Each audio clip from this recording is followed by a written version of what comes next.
여야의 대치 상황 함께 보시죠.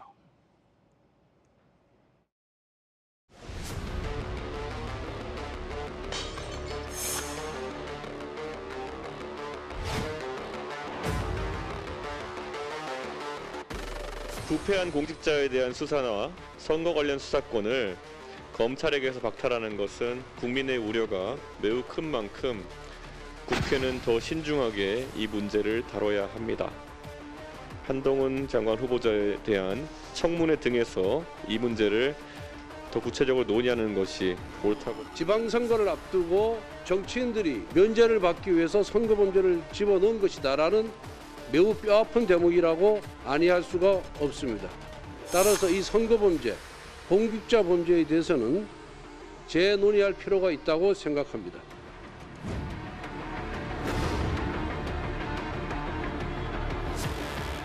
합의를 모독하고 여야 협치를 부정하는 도발입니다. 뭐 며칠이나 지났다고 이렇게까지 전면 부정을 해요. 결코 이건 용납할 수 없죠. 합의 사항은 변함없이 지켜져야 합니다. 한동훈 법무장관 후보자의 전화 한 통에 국민의힘 당 대표가 오락가락하고 있습니다. 얼마나 지은 죄가 많으면 그런지 참으로 딱하기까지 합니다. 합의를 파기하는 즉시 국회에서 통과시키겠다는 것을 미리 밝혀둡니다. 자, 국민의힘에서는 합의를 파기하는 것이 아니라 공직선거범죄에 대한 수사권 여부를 재협상하자는 거다라고 재협상을 요구하고 있고, 민주당에서는 이게 합의 파기다라고 반발을 하며 윤호중 비대위원장 같은 경우는 한동훈의 말 한마디에 왜 뒤집냐, 지은 죄가 많길래 그러냐라고 강하게 압박을 하고 있는 그런 상황입니다. 민주당의 전재수 의원님, 국민의힘에서 재협상하자 요구하고 있습니다. 재협상 받아줄 겁니까? 굉장히 어려운 문제입니다.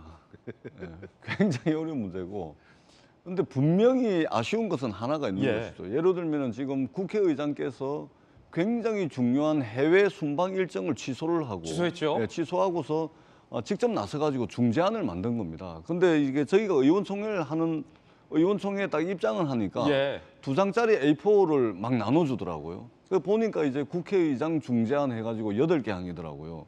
이게 보니까 이게 만족스럽지가 않아요. 그러니까 국회의장 중재안이라는 것은 국민의힘도 불만이 많고 민주당도 불만이 많았던 안이죠. 그럼에도 불구하고 국회의장께서 뭐라고 저희들에게 이야기를 했냐면, 이 국회의장 중재안을 받지 않으면 사회도 안 볼 것이고 본회의도 열지 않겠다. 이래 버리시니까 이제 선택의 여지가 없었던 것이죠. 그래서 이제 받았던 것인데, 그러니까 뭐냐면 이거는 양쪽을 100% 만족시킬 수도 없는 안이었고, 그다음에 제도적으로도 완전 무결한 제도가 아니었습니다. 그럼에도 불구하고 여야가 강대강으로 치닫는 국면에서 국회의장이 직접 나서서 이게 합의안을 만들었고, 그리고 여야 의원총회를 통해 가지고 이것이 만장일치로 당론으로 추인됐음에도 불구하고 예를 들면은 당대표가 이준석 당대표가 이걸 뒤집어 엎어버리고, 또는 당선자께서 이걸 뒤집어 엎어버리면 앞으로 국회에서 여야 원내대표 사이에 무슨 합의를 할 수가 있겠습니까? 이렇게 신뢰가 깨져버리면, 더더구나 이 양당의 원내대표가 선출되고 난 뒤에 첫 번째 합의 사항이고 윤석열 행정부 출범을 앞두고서 첫 여야 원내대표 사이의 정치적 합의거든요. 이것을 뒤집어 엎어버리면 앞으로 어떤 국회를 운영하는 데 있어서 어떠한 합의안도 만들어내지 못할 가능성이 너무 많고, 원내대표 사이에 신뢰관계가 사실상 붕괴되는 것이기 때문에 이것은 정말로 앞으로 협치라든지 소통이라든지 이런 것을 위해서도 굉장히 우려스럽다라는 말씀을 드리고, 민주당 입장에서는 아마 어제 저녁부터 이제 법사위를 열어가지고 그 국회의장 중재안을 중심으로 해가지고 지금 추진이 되고 있는 것으로 알고 있고, 더 이상의 협상을 하기는 상당히 어렵다. 그리고 국회의장도 양당의 원내대표 입장을 들어서 중재안을 만든 것이기 때문에 국회의장도 아마 받아들이기 상당히 어렵지 않을까, 그렇게 보여집니다. 자, 지금 전재수 의원님 말씀 듣다 보니까 재협상은 없다. 국회의장이 합의한 대로 강행 처리 수순이 맞다라는 완고한 기류가 민주당의 의견인 것 같습니다. 그러면 검찰 출신의 김광선 변호사님, 이 국회의장의 합의안에 빠져서 지금 국민의힘이 재협상하자라고 논의하는 게 선거 공직자 범죄 요거잖아요. 요거가 빠지게 되면 어떻게 돼요? 검찰 입장에서 보면? 일단 이제 근본적인 이야기부터 할게요. 일단 지금 중재안은 정치적 이익의 산물이다 이렇게 봐요. 이게 양당의 정치적 이익의 극대화. 일단 민주당 입장에서는 굉장히 많이 비판이 있었잖아요. 그런데 사실 출구 전략이 없었어요. 그런데 이 중재안이 있으면서 출구 전략이 생겼고 또 국민의힘 입장에서 보면 사실 이걸 막으려고 하는데 사실 막을 수가 없는 상태였고 더군다나 윤석열 당선인이 취임을 하고 나면 이제 정부 조직 개편안이랄지 지금 진행되고 있는 인사청문 이런 것들을 신경 쓸 수밖에 없기 때문에 결국 양 정당의 최대의 이익치에 부합하는 중재안이었는데 근본적으로 이거 자체는 이제 문제점이 있다는 거죠. 그러니까 검찰이 됐건 국민의 입장에서 보면 공무원 범죄하고 선거 범죄를 제한 게 가장 큰 문제점으로 지금 지적이 되고 있잖아요. 예를 들어서 검찰이 부패 수사를 할 수 있어요. 근데 공무원 수사할 수 없잖아요. 근데 공무원의 어떤 뇌물 사건들은 부패 범죄죠. 예. 근데 공무원이 부패 범죄를 저지르면서 직권남용을 했어요. 그러면 공무원 수사를 할 수 있는데 물론 이제 직권남용을지 직무유기를 부패 범죄를 볼 것이냐 보지 않을 것이냐에 대한 논란이 있지만 그래서 수사를 하는데 부패 과정에서 직권남용이 있었단 말이에요. 예. 그럼 뇌물 수사만 하고 아하. 직권남용 직무유기는 경찰에게 이거 보안 수사해서 올려라? 뭔가 좀 수사를 하다 만 느낌. 이게 말이 안 되잖아요. 예. 그냥 관련돼 있는 사실관계가 동일하니까 수사를 해도 되는데 이런 부분에 문제가 있고 제일 문제가 있는 것이 선거사범이죠. 선거 범죄. 그렇죠. 선거범죄 공소시효가 6개월이단 말이야. 그런데 1개월을 남겨두고 경찰에서 첩보를 입수한다랄지 고소고발이 되어서 수사를 하는데 한 달밖에 없어요. 예컨대 드루킹을 예로 들면 경찰이 산책 갔다가 그냥 돌아갔잖아요. 그렇죠. 그래서 지금 1개월밖에 안 남았는데 경찰에서 1개월 수사하려면 너무 짧잖아요. 예. 근데 경찰을 수사해서 또 검찰을 넘겨야 돼요. 공소시효 끝나기 전에. 그러면 예를 들어서 15일 수사해서 넘겼다고 봐요. 근데 검찰을 수사하다 보니까 이렇게 해갖고는 기소해봤자 무죄가 나올 것 같아. 예. 그럼 보안 수사를 해야 하는데 검찰이 보안 수사를 못 해요. 못 해요? 네, 그럼 경찰한테 이대로는 보안 수사 못 하는 거예요? 그렇죠. 경찰한테 보안 수사를 또 요청을 합니다.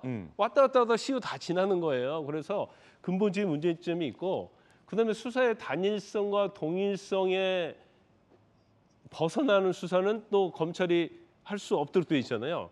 그럼 예를 들어 조주빈 사건의 예를 한번 들어볼까요? 자, N번방 사건 경찰에서 송치해갖고 수사를 하다가 예를 드는 겁니다.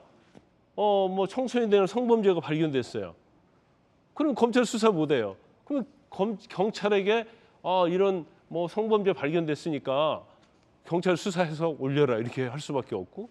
알겠습니다. 뭐 이런 여러 가지 문제점이 있는데 결과적으로 따지면 물론 중재에 대한 합의를 했으면 존중을 해야죠. 예. 근데 합의 문건에 있어서 합의안에 있어서 절대적인 어떤 결함이 존재한다고 하면 그건 다시 협상하는 게 맞다고 봐요. 김관선 변호사님 의견이에요. 검찰 출신. 그러니까 특히 공직자 선거 범죄와 관련돼서는 반드시 들어가야 한다는 입장, 의견 들어봤고, 자, 철험회 민주당 내의 강경파, 반경파, 철험회 의원들의 기자회견은 더욱더 강경합니다. 원안대로 처리 강행해야 한다라는 주장입니다.